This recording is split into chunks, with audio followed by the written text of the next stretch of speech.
unlocking the secrets to a speedy decision. And is applying for citizenship the key to do that?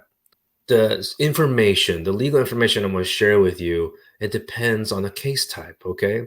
Now, a lot of people that are not familiar with the process of immigration status, some people have even had employers ask because they don't want to go through a long, at least 2-year process for residency through a company. They always ask, not always, some people ask, like, is there one straight application for citizenship where even if someone does not have status, God bless America, I wish that was the case. And I'm sure a lot of you would be willing to pay way more for that if that was possible. But unfortunately, there is not just one application. There is not just one path direct to citizenship. So this specific, the premise of this specific title is for people who have a 751 application on file. That is removal of conditions.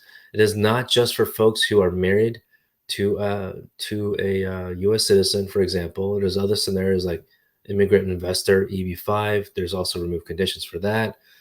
But specific to this one, if you have a pending 751 case, or if you're about to file it, you're going to get a receipt notice from USCIS in the mail, typically 3 weeks to 5 weeks on average. And it will say on there, I think in the first 2 lines, you have automatic, your conditional residence status is automatically extended for 48 months. Hallelujah. Hallelujah. You would think that is amazing, but it's a catch-22. It's a really strange predicament. The USCIS knows that they are so slow with processing these 751s that, yeah, sometimes cases have taken at least 2 years, 4 years. I don't think they will take 4 years. I really hope not, but because this is a recent change from about a year ago, I believe. But every year in the past 4 years, they seem to extend it more and more.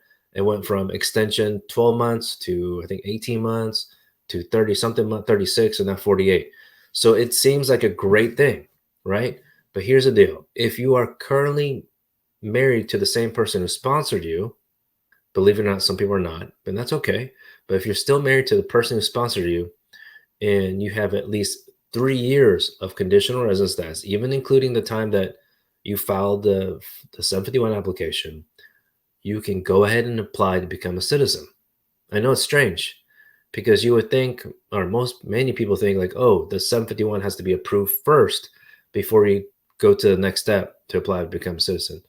No, no, no. That is the secret. The secret, right? It's in the law. It allows you to. It won't literally say, even if you have a pending 751, we interpret it that way. And it's true. We've had many clients get approved for the 751 and for the N400 to become a U.S. citizen at the time of the interview to become a U.S. citizen. So if that is the case, and you know this now, because I'm sharing with you, do not wait.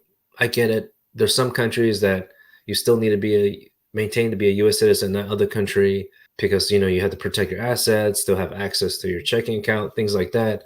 I know some countries are very restrictive in that sense, but I'm not talking to y'all, okay? I'm talking for the other folks, okay? For the other folks who are eligible and don't have the concern, don't give a 2 cents, don't care about the other country. Now, I mean, I'm sure you have some pride in your country, but my point is legal status for your current situation. You can file now because a lot of people wait and you don't have to wait.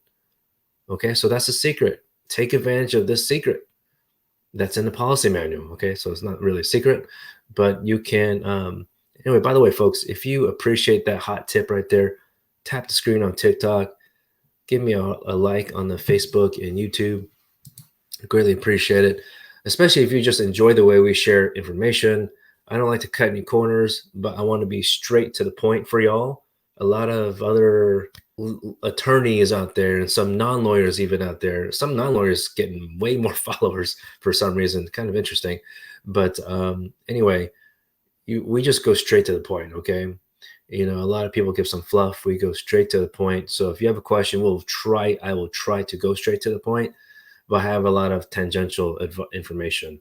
I'm supposed to call it legal information, not legal advice. Okay, but of course, if you want more specific information for your specific situation, I do highly encourage you to give us a call It shows a number shows up right up here on Facebook and YouTube. The website is greencardguys.com. Okay, so let's see here. Other scenarios just have a speedy case. All right. Now, so that I was just talking about 751. Let me take a step back. Okay. For people who are filing for a marriage case or about to file it, the old advice was to say from us attorneys would say, if you don't have time to do your medical exam, that's fine. You can always provide it later. It's not bad advice to say now, but the better advice, if the client's goal, if your goal is to try to waive that interview, because before that was not possible through prior administrations. But the Biden administration this year has allowed for interviews to be waived. And as far as I know, it started around January. My first one was in January, early January. I remember calling a client from the airport saying, like, this is amazing news. Like, you got approved with that interview. I didn't know how long it'll last. It appears it's still going on, but it seems to slow down still. Okay, because there are a lot of people that ask me questions about, like, okay, I sent in my medical exam now because after filing, because I got the RFE. So especially for those who have already just filed it and without medical or about to file it, you want to get the medical exam results first. Okay, preferably before you mail in the package, because if you want to get the best case scenario to get your interview waived and get a decision sooner, get that medical exam. Okay, it's got to be in a sealed envelope. Do not open it. I know you're gonna look. You want to know about your health. I get it. Ask the clinic for another copy. They might even ask you to print off a copy yourself. Bring your own paper. It's wild. Some clinics ask me that clients need to do that. But anyway, just be ready. Call the clinic. What does it take to get an extra copy? Because you cannot open it. You cannot open the sealed envelope, because essentially USCIS wants to make sure, the law wants to make sure that you're not writing something fake, okay, on the results. So that's why they just want to verify. So yeah, so because a lot of people have commented as questions on the live shows asking, like, how long will it take after you mailed in the medical exam? I have no idea, to be honest. I'll record a video about it in more depth, but we've had more of our clients get approved like within a week time. And now there's a new issue about getting the actual green card timely. It used to be fairly quick. Now it's slower, not for everyone, but even when someone gets approved, some clients, not everyone again, but a few of our clients, the green card is taking a long time. It's really strange. So what I'm trying to say ultimately is, if you want the best case scenario, you want to plan ahead. All right. This is planning ahead, and have the mindset ready for that, because I know a lot of people are like, okay, you're gung-ho, you got married, congratulations, you found the right fit for you. I want to file for my paperwork because I want the work permit. Okay, I get that part. I totally get it. You want the work permit.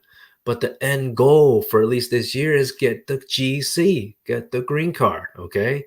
So the best way to do that is get the medical exam, because time and time again, it's like almost once a week, I don't want to say someone messes up, but there's been some issues related to medical exam. And I feel like that's the easiest thing to get. Okay. You don't actually have to be married. I don't recall a rule that says you actually have to be married at the time of the medical exam. But if you already know that you want to file sooner than later, then maybe consider doing medical exam before you get married. Because I know some of y'all are trying to do a honeymoon, some don't want to save money. I get it. Everyone's arrangements are different. So you just need to plan ahead. Basically, have a calendar in front of you on your phone, whatever it is. You like paper calendar, whatever drifts your boat. Plan ahead, because shit happens in life. You want to get it together, okay?